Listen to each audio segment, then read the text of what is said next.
Hi வணக்கம். இப்போ சமீபத்தில் ஒரு மலையாளத்தில் ஃபகத் ஃபாசில் நடித்த படம் ஆவேசம்னு ஒரு படம் வந்துச்சு. இந்த படத்தை இப்போ தான் ஒரு 2 டேஸ் பிஃபோர் தான் பார்த்தேன். நல்லா இருந்துச்சு படம். ப்ரைமில் தான் பார்த்தேன்.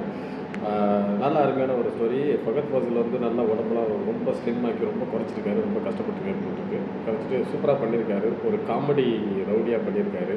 நீங்கள் நானும் ரவுடி தான் படத்தில் விஜய் சேதுபதி பார்த்துருப்பீங்கல்ல, அந்த மாதிரி கிடையாது. இது நல்ல டிஃப்ரெண்ட்டு.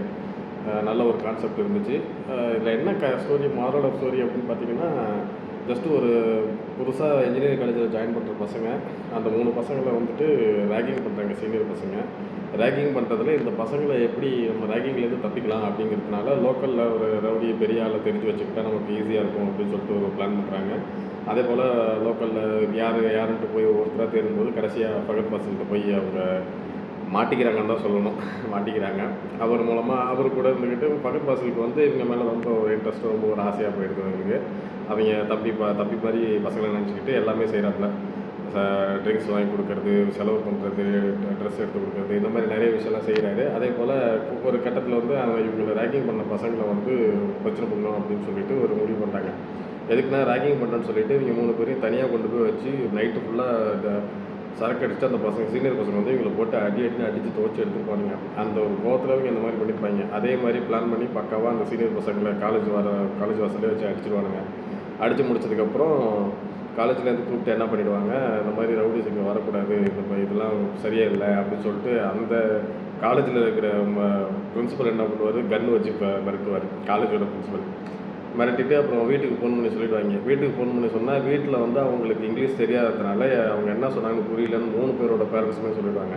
அப்போ இந்த பசங்களுக்கு அது ஒரு இதுவாகிடும். அப்புறம் என்ன பண்ணுறாங்க, இந்த பசங்க வந்து சரி இதுக்கப்புறம் நம்ம ஃபகத் ஃபாசில் கூட கணக்கில் இருக்கக்கூடாது, நம்ம தனியாக வந்துடணும், நம்ம படிப்பு கெட்டு போய்டுன்னு சொல்லிட்டு பிளான் பண்ணி வெளில வரும்போது என்ன ஆகுதுன்னா, ஃபகத் ஃபாசிலுக்கு தன்னிட்ட இருந்துட்டு வெளியில் போகிறவங்கள உயிரோட விட மாட்டார். இதுதான் கான்செப்ட்.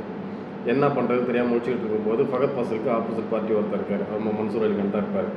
அவர்கிட்ட டேரெக்டாக ஃபகத் ஃபாசிலை போட்டு விட்டுடலாம் அப்படின்னு சொல்லிட்டு இருக்கும்போது அதே போல் ஒரு நல்ல ஒரு வாய்ப்பு அவங்களுக்கு கிடைக்கும். பசங்க 3 பேர் இருப்பாங்க. ஃபகத் ஃபாசில் வருவான். வந்துட்டு மற்றவங்க இவங்க எல்லாருமே போக சொல்லிவிடுவான். அவன் மட்டும் தனியாக தான் இருப்பான். தனியாக பேசிகிட்டு இருக்கும்போது இந்த பசங்க என்ன பண்ணுவாங்க, மன்சூர் அலிகானுக்கு ஃபோன் பண்ணி இந்த மாதிரி தனியாக இருக்காருன்னு சொல்லிவிடுவாங்க.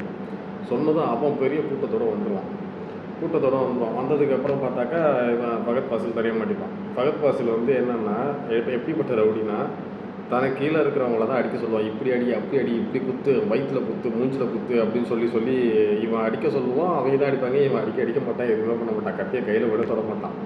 அப்படி தான் இருக்கும். இந்த பசங்க இவங்க எல்லாமே கூட்டம் சேர்ந்து ஒருத்தன் வந்து தனியாக தான் நிற்பான். ஒருத்தன் வந்து ஃபகத் ஃபாசிலாக அடிச்சிடுறான்.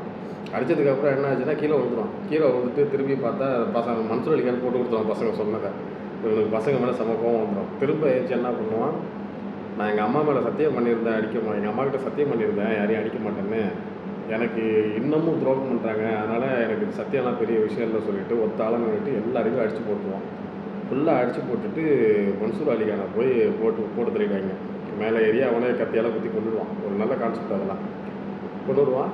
அதுக்கப்புறம் இந்த பசங்களை கொல்லணும் அப்படின்னு சொல்லிட்டு உள்ளே போவான். தேடிட்டு அவங்க ரூமில் லாக்கப் பண்ணிவிட்டு உள்ளே போய் ஒழிச்சுப்பாங்க. இப்போ நான் கொல்றேன்டான்னு சொல்லிட்டு இருப்பான்.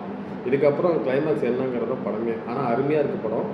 தாராளமாக எல்லாருமே பார்க்கலாம். சூப்பராக இருக்குது. தமிழில் ஒரு நல்ல படம் கிடைக்காததுனால மலையாளத்தில், தெலுங்கில், கன்னடத்தில் தேடி பார்க்க வேண்டியதாக இருக்குது. இந்த படம் நல்லா இருந்துச்சு. வாய்ப்பு இருந்தால் எல்லாருமே இந்த படத்தை பாருங்கள். சூப்பராக இருக்குது. ப்ரைமில் அவைலபிள் இருக்குது.